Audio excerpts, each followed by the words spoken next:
senior clinical psychologist visited twice with the social worker. 2 others visited once each with the same social worker on the first and the last visits. The questioning appeared to be concentrated on the one child who had been to hospital rather than both children, which is strange, seeing as what I was told was that they were there to find out the problems of the children, after which they would come up with solutions and let me know. You see, before my son's hospital admission, the consultant camhs-id psychiatrist's office had referred the family to West Clare CDNT for support, despite the fact that the CDNT could not prescribe the medication that my son and his sibling urgently needed. This referral was in response to my letter asking for my son to be assessed and given a prescription, after the consultant psychiatrist had told me over the phone that I needn't tell her anything about the child's situation, as there was nothing she could do for the child because he wasn't an active case. He was only on the waiting list.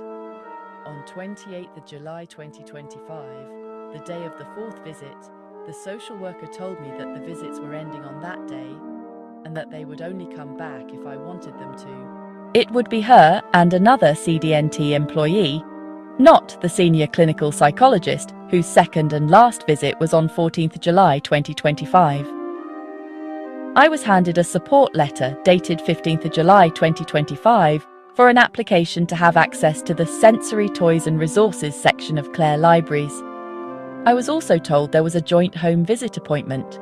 The consultant camhs-id psychiatrist who had discontinued aripiprazole for my son 8 weeks prior was going to be visiting my home on 21st August 2025 with her team's clinical psychologist and the West Clare CDNT senior clinical psychologist who had assessed my son and his sibling.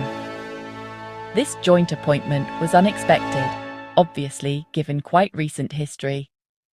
The letter and the abrupt end of the visits was unexpected too. This planned August meeting never happened though. After informal requests and a meeting with CDNT staff in which I was told there were no reports, only notes, and that the CDNT was a totally separate department from camhs-id, and there was no way that camhs-id would influence or dictate what they wrote about children who used their service. On 23rd October 2025, I submitted a data access request to West Clare CDNT asking for all records they made, shared or received about my son between January and October 2025. Just before the Christmas holidays,